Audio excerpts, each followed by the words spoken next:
This is kind of odd and awesome. This is my third time at SOAS. Yeah, SOAS, but this is by far the best time. The last two were like, okay, I'm just kidding if you're in the audience and you helped organize it, I love you. Like every show that I did, I was basically like, oh my God, Manchester's the best, Leeds really sucked. And then like every next show, I would no, Leeds is great, it was a great show, but then you like the next show you would just knock the people before, you are not going to buy my book afterwards. Okay. So I feel like I don't have to perform tonight. Like the poetry was so good. Like Israel's terrible, boycott it. We can go home, okay, bye. Kashmir is awesome, stop forgetting and start acting. Yeah, there's a lot of brilliant, I do actually just want to shout out Israeli Apartheid Week. It does start on Monday. Please check out the brilliant events. Rafik Ziada, who's a brilliant poet, has her CD release, I believe, on February 26th. It's the closing event for IAW, so check that out. I'm indebted to PALSOC, I'm indebted to Kashmir Solidarity Movement, as well as PSC and War on Want. It's been really beautiful. This is my 7th show. I get on a 10 a.m. flight tomorrow, and it's really, really nice to be ending the show in London and traveling around in wet and cold weather, because it's really nice to be back in England, but like minus the weather and the food and the plumbing system, David Cameron, the Tories, the EDL, colonialism. There's a lot of shittiness, but it's really great to be in this room. And so thank you for having me out. I'm going to do a poem now. Okay. Wait, just a quick poll. How many people here know much about Palestine? Woo! Okay. How many people here know about as much about Palestine as I know about European football, which is not much at all? Okay, you're all experts. I'll still explain like little things here and there, just in case folks don't catch it. But the first two pieces I'm going to do, the first is about refugees, the second is about connecting struggles. Yeah. And how do you write that at 17?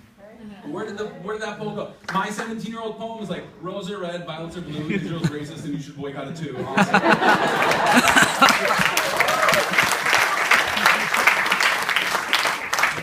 Me when I see all these brilliant poets. I was like, I gotta like retire. Poets don't really retire, but I like should because it's so good. Okay. The first piece that I'm gonna do is called Refugee. And for folks that don't know about the Nakba, it's when it literally translates into catastrophe in 1948, has already been discussed tonight.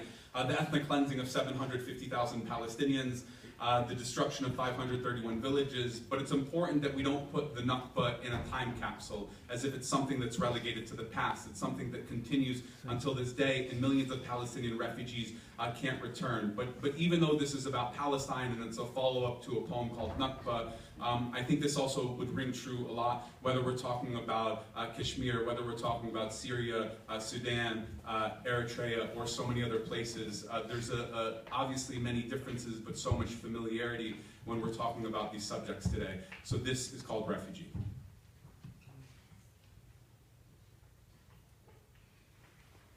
Oh, I forgot to preface it, because it might be weird if I don't.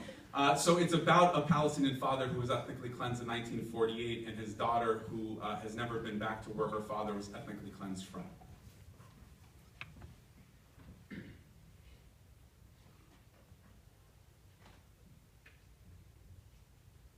She's never seen the sea.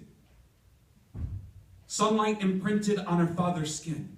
Waves crashing at his feet, smile tattooed underneath boyish grin. Snapping pictures with closing eyelids. Her father's face, flush on recollection, the same waves that had clenched like an angry jaw as his mother pushed him forward like a train car.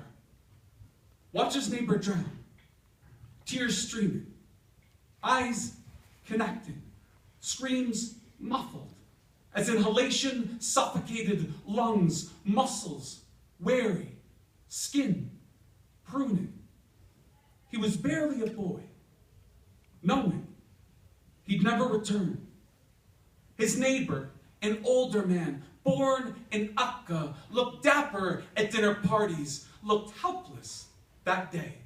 His body revolting against death, a pool intent on swallowing him, so many stroking to get on boats departing. Who'd have known? This gulf would have been their deathbed. She has been beaten, ID checked, body thrown to the ground, fists and feet pummeled, tender flesh, shoulder broken, heart too many times. Tear gas inscribed on her lungs, she wrote back on her breath that the canister's defeat is near. These fields are ours, she told me. Before the Europeans and Brooklynites, before the swimming pools, army jeeps, and barbed wires, before the talks, roadmaps, and Swiss cheese plans, before declarations rewrote history, those hills met footprints, and that can't be erased. Like village massacres can't be erased. Like broken bones policies can't be erased. Like the screams ringing in her father's ears can't be erased. We're the boat returning to dock. We're the footprints on the northern trail. We're the iron coloring the soil. We cannot be erased.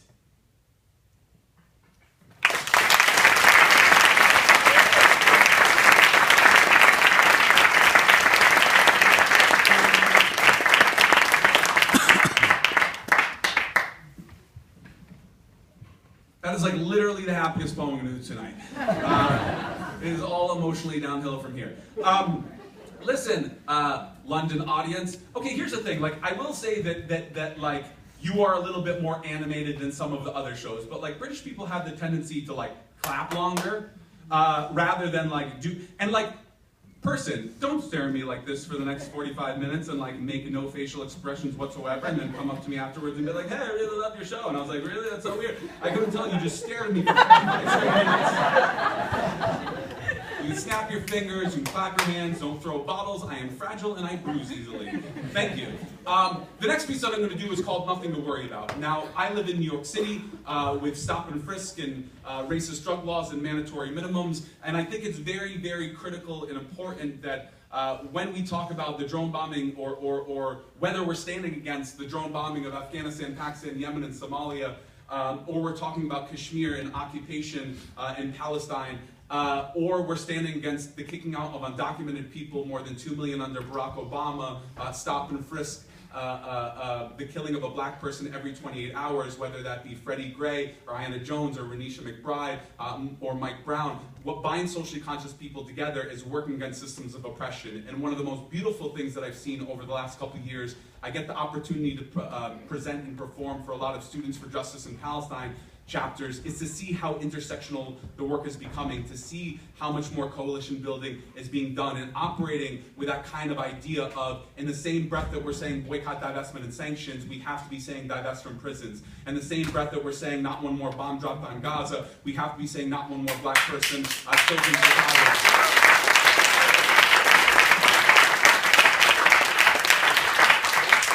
And so it's nice to get out of bed every morning and seeing brilliant thousands and thousands and thousands of people busting their ass and not getting retweets and not being on the microphone, but are the backbone of the movement that are pushing things forward. So really, again, I want to thank the student organizations and all the community organizations that co-sponsored in the audience for coming out tonight.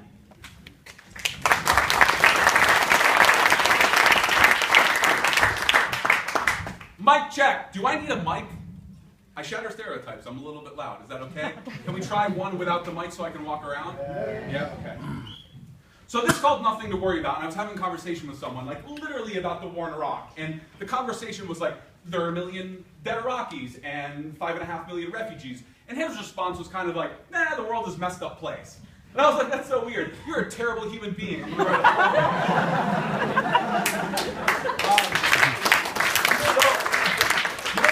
like racist or weird to poets, because I would say like 60% of the original poems we write are like, oh, that person said something fucking racist.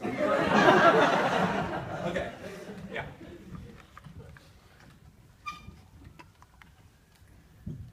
The world is a messed up place. Rolled off your tongue like an arrogant excuse. It's easy to say that when drone strikes aren't leveling your block in Brooklyn. When stop and frisk isn't haunting your every move. When your baby's blood-splattered body isn't plastered onto your Park Slope Avenue. Black men make up 40% of the US prison population. Nearly half for drugs white men abuse at a higher rate. Drunk driving kills more than crack, but DUIs don't attract 5-year sentences. Don't see Jim Crow signage in courtyards, but the same structures still shackle the ankles of black inmates. We spend $2.1 million a year in the US to put a soldier in Afghanistan. $35,000 to lock a black kid up with racist laws. Less than half of that on education. And only $15,000 on a minimum wage job. Pundits pontificate on the colorblind era we lived in, where race gets thrown out of the class struggle and intersecting systems of oppression gets no airtime. The world, it's a messed up place. And you seem to be profiting nicely. Noise-canceling headphones blocking out ambulance and police sirens. In the faint distance, a Palestinian kid was shot in the back.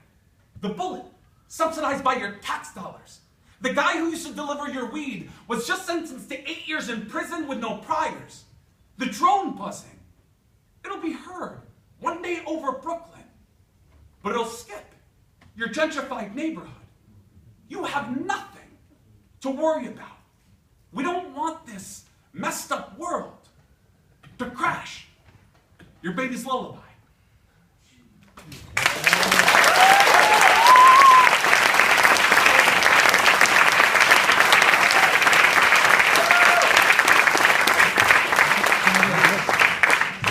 All right, you're like totally the easy audience.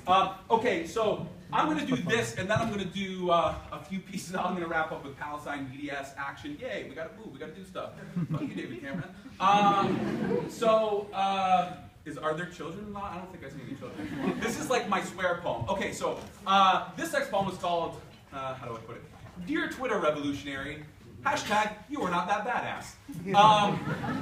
Now, you have readers for a book, and all these people that like read this poem were like, you can't include this in the book. And I said, why not? I really like this poem. And they said, well, you sound like a condescending prick that's yelling at their readers. And I was like, oh, okay, well, I'm still going to perform it on stage. So, so this is the closest thing that I can write to a funny poem.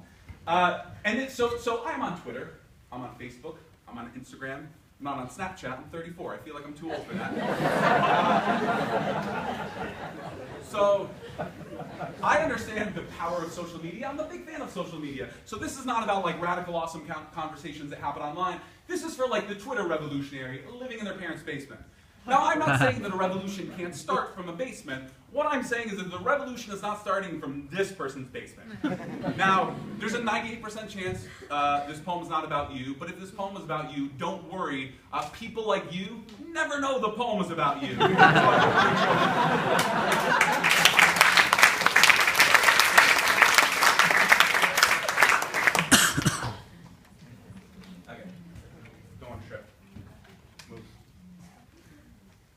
Oh, if I point at you, like, in the poem, don't think of it like, Remi's pointing at me. Think of it as, like, little nuggets of love.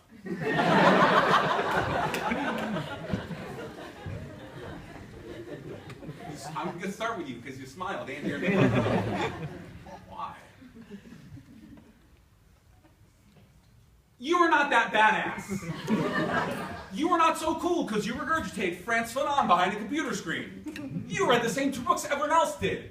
It is noticeable. Stop it. You are not above the petty bullshit. If you were tweeting, I am above the petty bullshit. If you were, you'd probably stop Twitter policing everyone and start working on non-petty bullshit. If you say things like, I don't tweet for followers, you probably tweet for followers. It's noticeable. Stop it. You are not an expert on everything. I get that you vacation for 2 weeks in Egypt, love falafel, and have your very own Huffington Post blog account with like 7 million other people. But I swear to you, that is not expertise or due diligence.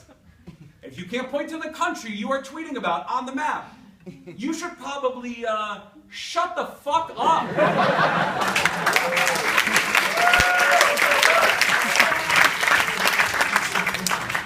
Not everything is Iraq.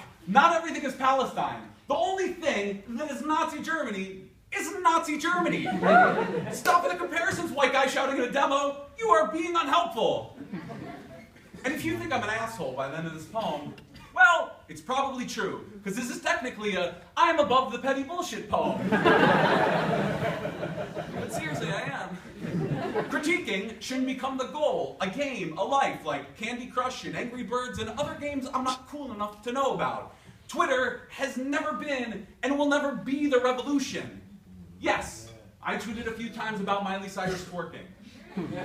or her lack of twerking, or her awkward racism, or why so few people initially focused on how creepy Robin Thicke is. See, there, I'm not above it. But at some point, we have to realize our rubbernecking is slowing down traffic. Movements move. Activists extend beyond the 140 characters. We are not the main characters. Many of us are in the belly of the beast challenging empire with privilege. So stop wearing your intellectual sunglasses at night. Really, British people? Okay. Corey Hart, 1980s, I wear my sunglasses at night. You don't get the reference because you live in London. Okay. So stop wearing your intellectual sunglasses at night and build beyond the next soundbite. Appreciate that what we say and do and how we say and do it matters. The best critic isn't always the one wagging the finger the hardest. Yoda was chill. You should try to be more like him. I'm going to end this poem now. You should totally follow me on Twitter.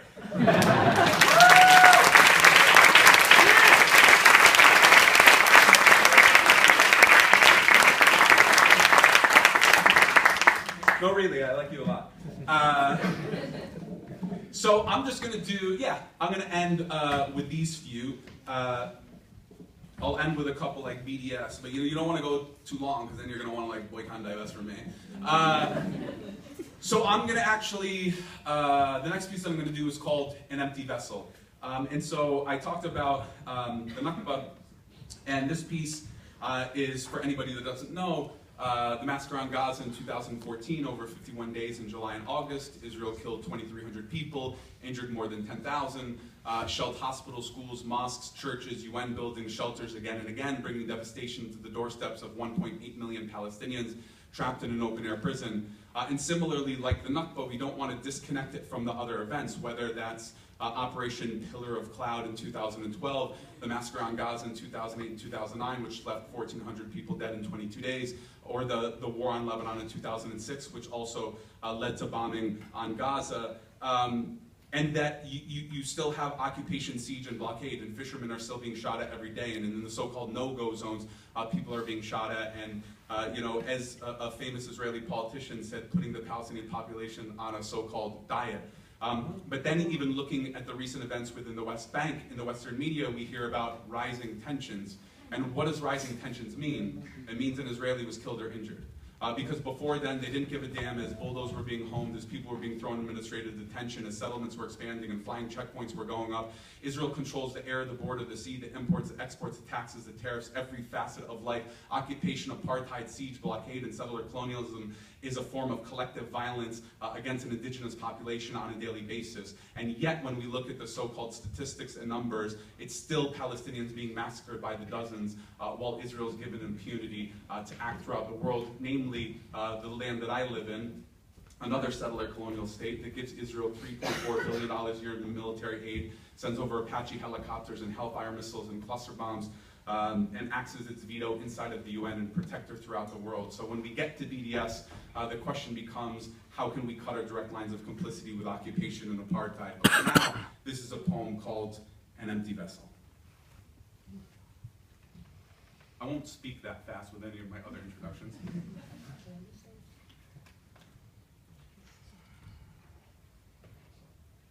I feel like I'm in the theater. It's like I'm sweating. AC is not working. Welcome to SOAS. It goes with your shit plumbing system. It's like really cold in houses here. And okay, all right. Like really like steaming hot and frigidly cold. Like I don't know what to do. Like cup some of the cold and put it under the hot, and then like slam my hands together. You steal shit, not you, but like you steal shit like across the world, and you can't even fucking figure out plumbing. It's very fascinating. I understand after touring here so much why you take other things, because it's like the sky's frowning at you. It's just always raining here. It's so great to be back, and I love you. I'll send you books afterward.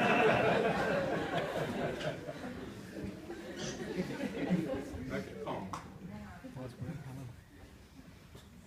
Sad one.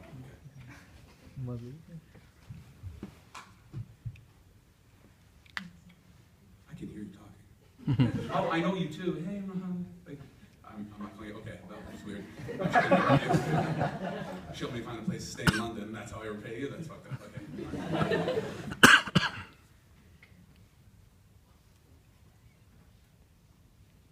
No more gruesome images.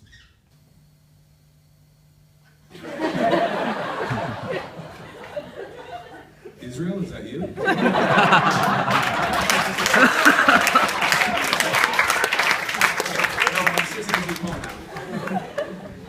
I think I'm funny, I don't know, but I appreciate you going like that.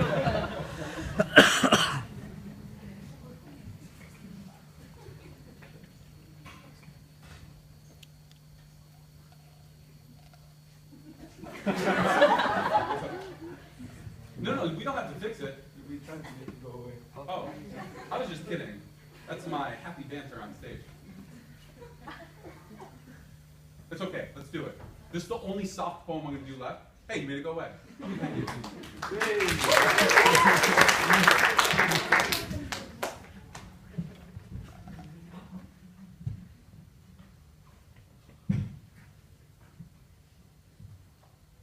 No more gruesome images. Mic check? Mic check? Yeah, if it buzzes, that's okay. Okay, now it's on. This is the only one I need for a mic. Next to no mic.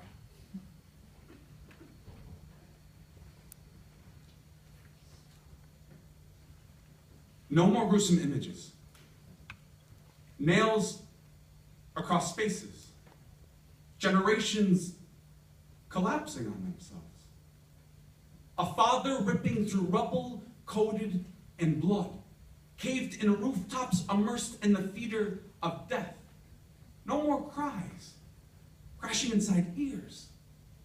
Like cymbals. Can't unsee. Can't stop from happening. This is massacre. Shijaya is everywhere. This is annihilation. Infants in pieces. This is a war crime. The beach, it's bleeding. She wants her husband back. Stop dehumanizing our men. She wants her best friend back. Stop killing our fathers. She wants her baby girl back. Stop robbing our cribs. You incinerated classrooms. The morgues, they're overflowing. Knew it was a shelter. White flags drenched in flesh. Shelled the building again. Children stuffed in ice cream freezers. Knew what you were doing. The earth, it's still swallowing us. You are not the victim. Not the narrator. Don't get to tell us how to process our pain. You are swindlers, terrorists, fascists fiending for our limbs. Read the reports, become sick with yourselves. You are everything you levied against us. You should be ashamed. Goliath on mass graves. Yet you remain an empty vessel, striding through a sea of blood you spilled.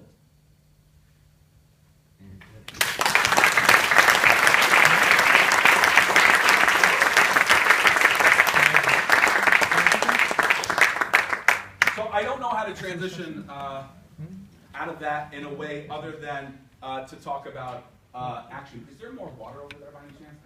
I don't need it now though, but okay. So the next piece that I'm going to do, raise your hand if you know about BDS. Holy shit, okay, a lot of you. Okay, so real quick for the folks that don't.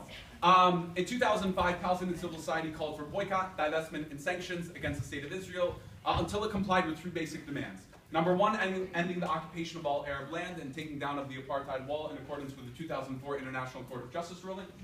Number 2, the right of return for Palestinian refugees, 750,000 who were ethnically cleansed, waves of ethnic cleansing that have taken place throughout. And number 3, equality for all Palestinians living inside the state of Israel who face more than 50 laws that systematically discriminate against them in terms of labor, education, marriage, and other aspects of society. Now this next poem that I'm going to do is called This Divestment Bill Hurts My Feelings. Now, Palestinians have said, we are not victims in need of aid, we're an occupied people in need of freedom, and our tax dollars, our community investments, our campus investments are standing in the way of that freedom. So for anybody that doesn't know how divestment on a college campus would operate, let's say your university invests in Caterpillar.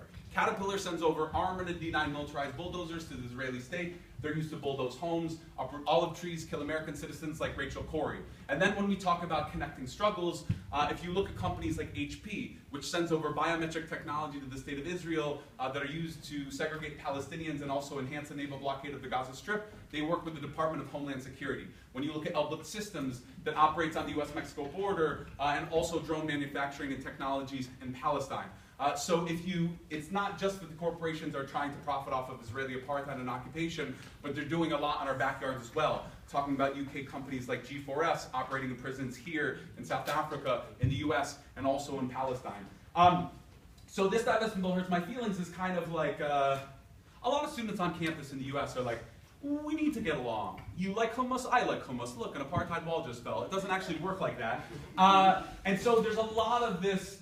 This is kind of like a response to like Zionist talking points in groups, so it's done in my voice / SJP, obviously not me, I'd be like a triple PhD. And then the kind of Zionist narrative, which is bullshit. You should see that by the end of the poem. It's done in two different voices. If you can't tell the difference between the two voices, I performed the poem wrong.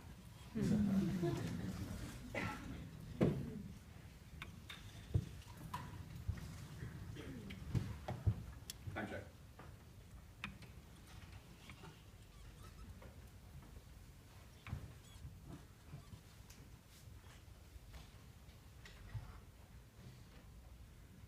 This divestment bill, it hurts my feelings.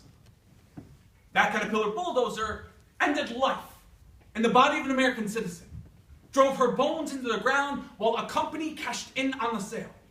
The claws of D9 bulldozers unearthed the livelihood of occupied Palestinians, uprooting their graveyards to make way for illegal settlements. But we need a positive campus climate. While HP stock rises on division, producing technology to segregate Palestinians, biometric IDs at checkpoints, enhancing the naval blockade of an open-air prison.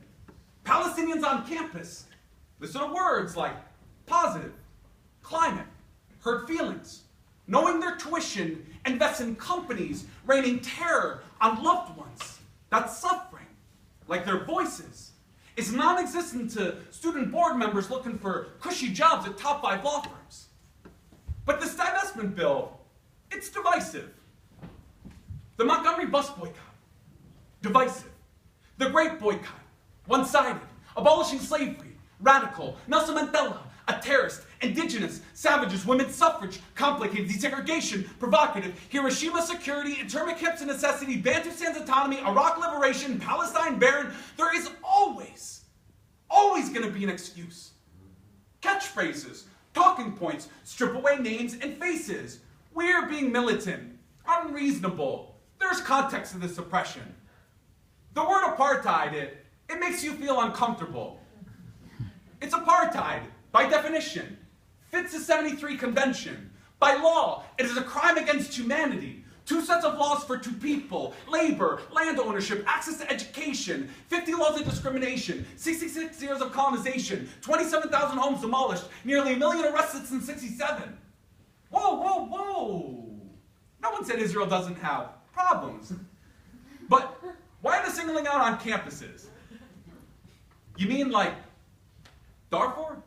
Tibet? South Africa? Sweatshops, Coca-Cola, animal testing, the Keystone Pipeline, the prison industrial complex, fossil fuels, teacher unions, university cuts, and bottled water? The real question, why are you singling out any injustice for protection? Let me get the next one for you. Israel is democratic. Democratic like coal is clean, Miller Lite is the same great taste, less filling, and McDonald's salads are healthy. These are not imagined scenarios. Our tuition dollars are profiting off of debt. Divestment is the next step. This is not about a nation or a people, but what's being done to people and our names with our currency. This university will not liberate anyone, but it can choose to cease making a buck off of misery. Vote yes for divestment. No to appeasement. Affirming injustice isn't positive for any climate.